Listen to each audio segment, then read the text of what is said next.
Cabaran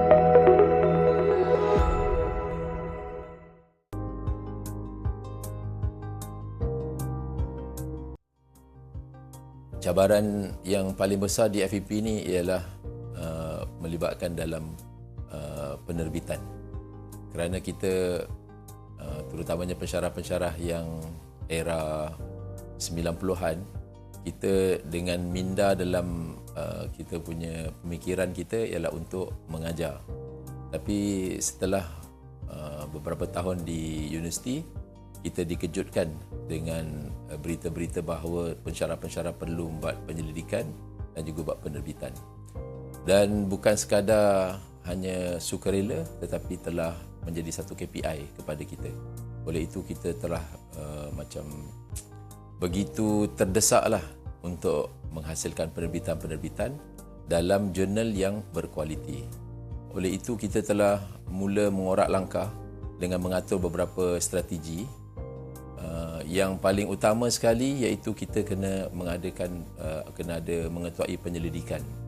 Dengan penyelidikan ini barulah kita boleh menghasilkan output dalam bentuk jurnal-jurnal.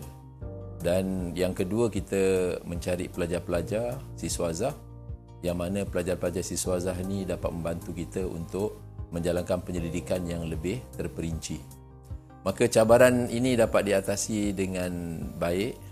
Maka universiti dan juga pensyarah-pensyarah yang telah berubah ataupun telah mengambil inisiatif untuk mengadakan penyelidikan dan juga mencari pelajar-pelajar pos pasca siswazah telah berjaya mengharungi ombak cabaran penerbitan ini dengan jayanya.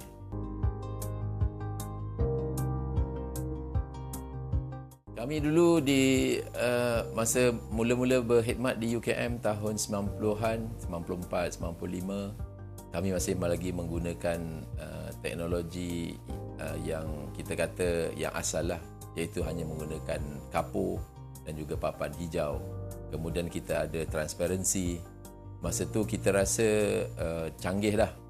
Kita telah tulis formula-formula econometrics di atas kertas transparansi dan kemudian kita gulung dia dan kemudian kita simpan dan kemudian kita buat rujukan. Tetapi setelah berlakunya era pendigitalan dengan adanya komputer, suasana ini telah berubah.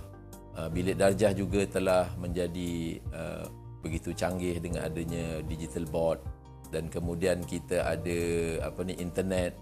Semua nota-nota dalam bentuk bukan sekadar dalam bentuk transparansi, bukan sekadar dalam bentuk PowerPoint, tetapi boleh dijanam melalui AI.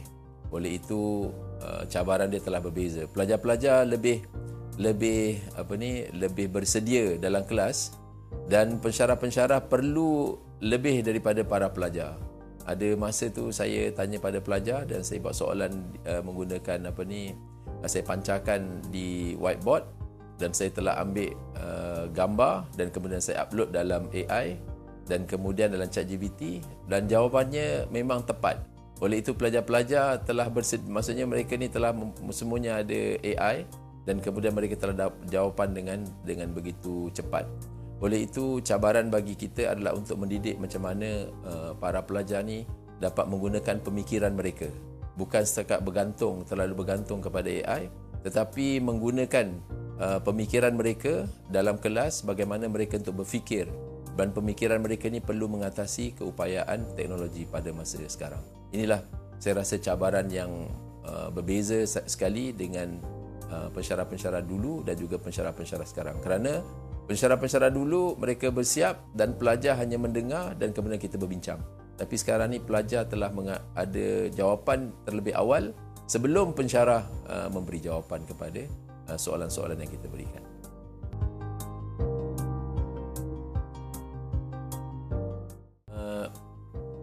Semua momen di UKM ni bagi saya sangat berharga selama 31 tahun, terutamanya dalam Dewan Kuliah, kerana masa-masa yang saya lalui dalam Dewan Kuliah ni sangat berharga. Masa selama 3 jam tu saya rasakan begitu singkat kerana terlalu banyak perkara yang saya ingin kongsikan kepada para pelajar. Oleh itu bagi saya momen-momen yang paling istimewa adalah ketika dalam kelas. dalam bersama pelajar saya kongsikan bukan sekadar mata pelajaran yang rasmi, tetapi juga bagaimana untuk mendidik dan juga meningkatkan daya fikir mereka, pemikiran, kita kata kalau yang biasa kata pemikiran di luar kotak, supaya para pelajar yang mengikuti kuliah-kuliah saya, mereka begitu bersedia dengan apa juga soalan dan juga pemikiran yang untuk menyelesaikan masalah.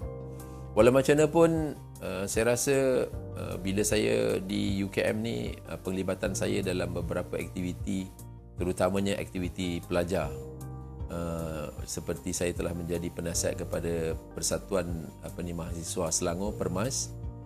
Saya rasa itu banyak pengalaman saya kerana kita ada sekolah angkat, ada aktiviti-aktiviti, sunaton, dan juga kita melibatkan aktiviti dengan komuniti di luar sana di negeri Selangor. Banyak membantu para pelajar dan saya rasa itu aktiviti-aktiviti yang sangat bermakna bagi saya. Dan juga saya dapat membantu kepada para research assistant GRA dengan projek-projek kita yang ada, translational, lepas tu dalam projek-projek MPOB. Jadi perkara-perkara ni dapat saya rasa sangat membantu bukan sekadar kepada pelajar tapi juga kepada masyarakat di luar sana. Apabila kita membuat lawatan tapak sekali lagi kepada kajian-kajian yang telah kita buat, kita rasa begitu gembira kerana mereka sangat-sangat menghargai sumbangan UKM terutamanya dalam membangunkan teknologi pertanian mereka walaupun dan juga keusahawanan yang mereka jalankan, kerana mereka rasa benda ni sangat teknologi yang diberi oleh UKM ni sangat membantu dalam penghasilan ladang mereka.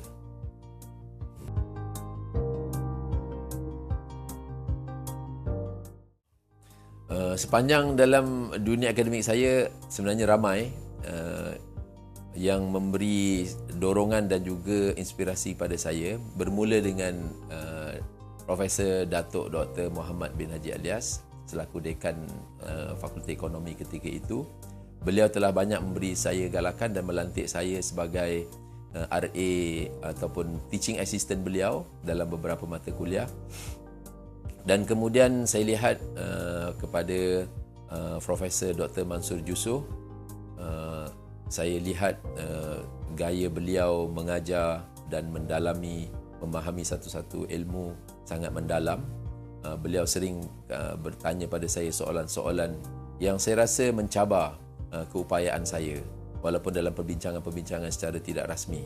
Dan kemudian Profesor Dr. Jamal Osman juga membantu saya dalam beberapa projek, memperkenalkan saya kepada projek-projek perundingan. Ketika itu ada projek GCC, ada trade. Jadi Prof Jamal Osman telah membawa saya memperkenalkan saya kepada dunia perundingan. Dan kepada Profesor Dr. Abu Hassan Syahri Muhammad Noor, banyak memberi galakan dari sudut bagaimana kita harus menjalani kehidupan sebagai seorang pensyarah di UKM. Dan saya banyak mengikuti teknik-teknik pengajaran beliau, nota-nota beliau, Dr. Sanib Ahmad, dan ramai lagi sebenarnya. Dr. Norani Khalifah membawa saya kepada satu dunia dalam dunia penyelidikan. Jadi membawa saya kepada satu alam yang begitu bermakna. Dan hujung ataupun di akhir karier saya selepas tahun 2017, daripada 2015, saya pula berkenalan dengan satu Profesor Datuk Dr. Sufian Jusuf, sekarang ni sebagai Naib Chancellor kita, membawa saya kepada satu bidang yang berbeza, iaitu di peringkat ASEAN dan juga antarabangsa. Memang bidang saya sebelum tu iaitu ekonomi antarabangsa, tetapi saya telah mampu untuk berganding dan juga memberi pandangan di peringkat ASEAN yang membawa saya kepada satu lagi level. Maksudnya sepanjang saya berkhidmat, saya sangat bertuah dan berterima kasih kerana saya dikelilingi ataupun saya dapat bersama dengan mereka yang hebat, menjadikan saya juga sebahagian daripada mereka walaupun sebenarnya saya tidaklah sehebat mereka.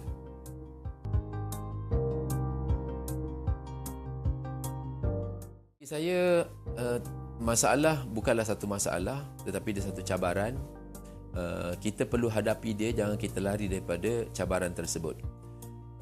seperti rel kereta api, kita nampak bila kita pada satu hujung, kita nampak dia bercantum. Tetapi sebenarnya bila kita jalani dia tidak bercantum. Maksudnya bila kita lalui, masalah tu akan dapat diselesaikan. Walau macam mana keadaan dia. Walaupun due date dia tu dah terlalu hampir, kita harungi juga dan kemudian kita akan lihat bagaimana kita mampu menangani masalah tersebut dengan bantuan Allah SWT, dengan bantuan kawan-kawan, dengan bantuan semua pihak. Saya rasa kita jangan mengalah di peringkat awal. Bila kita terima ada cabaran, kita harus lalui dia dan kita berserah pada takdir dan kita lihat bagaimana Allah SWT akan membantu kita.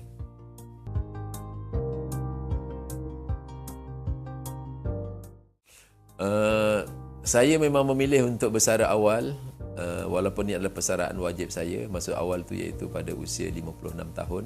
Ramai kawan-kawan mengatakan bahawa masih muda lagi.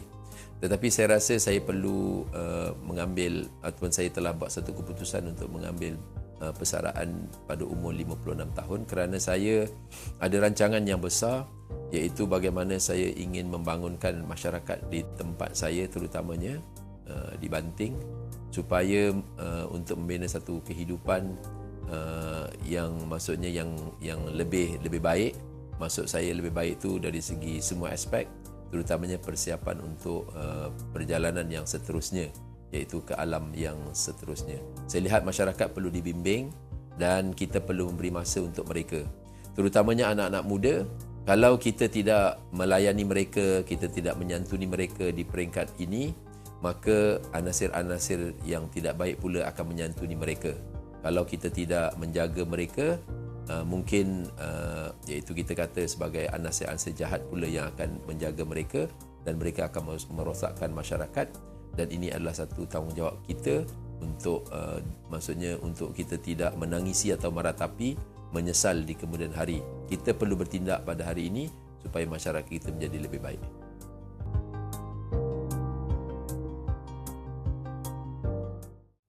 Saya ingin mengucapkan jutaan terima kasih kepada semua warga FEP, kepada dekan, kepada timbalan-timbalan dekan, kepada pengurusi pusat, kepada semua staf sokongan di FEP dan juga kepada semua pensyarah dan juga para pelajar.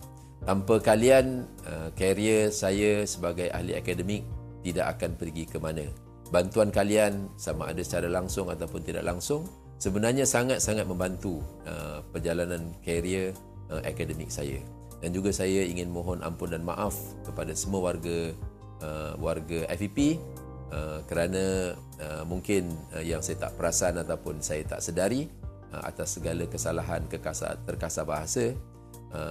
Maklumlah, kadang orang kata bila kita dah jadi timbalan dekan, jadi pengurusi pusat, perkataan-perkataan kita kadang-kadang mengguris orang-orang yang berada di bawah tanpa kita sedari.